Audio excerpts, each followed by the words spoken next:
আমি অনেকদিন আগে আমার পিতামাতাকে হারিয়েছি। আজকে আমার আরেক অভিভাবক আমার মাকে হারালাম।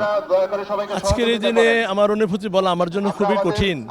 আমার মনের অবস্থা নিশ্চয়ই তোমরা অনুভব করতে পারছো যে আমার সাথে এই দেশ তাদের মুরব্বী মাকে হারিয়েছে। আমরা আজকে মাতৃহারা হয়ে গেছি।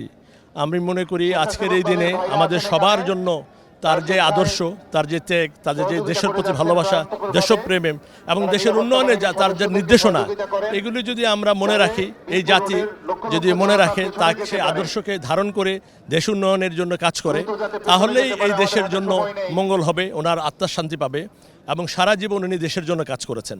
কোনো পরিস্থিতিতে এত অত্যাচার নির্যাতন তার পরিবার সন্তানদের প্রতিও তাকে পিছপা করতে পারে না। উনি অটল ছিলেন, এই জন্যই উনি আপসীর নেত্রী উপাধি পেয়েছিলেন।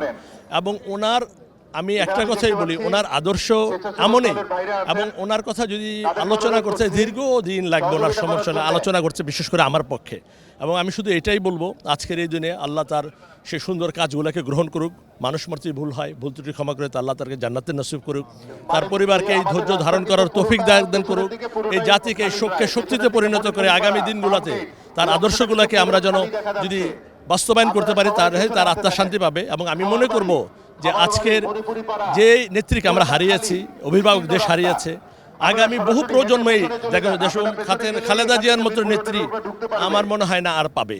তাই আমাদের সবারই উচিত হবে তার আদর্শটাকে ধারণ করে দেশকে উন্নয়নের জন্য আমরা যদি কাজ করতে পারি, তাহলে তার আত্মার শান্তি পাবে। আমি দেশবাসী সবার কাছে তার জন্য দোয়া চাচ্ছি।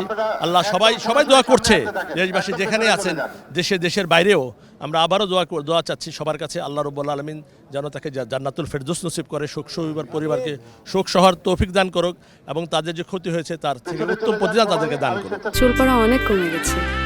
থ্যাংক ইউ মা। চুলের ভিটামিন জুই মাল্টিভিটামিন কোকোনাট অয়েল।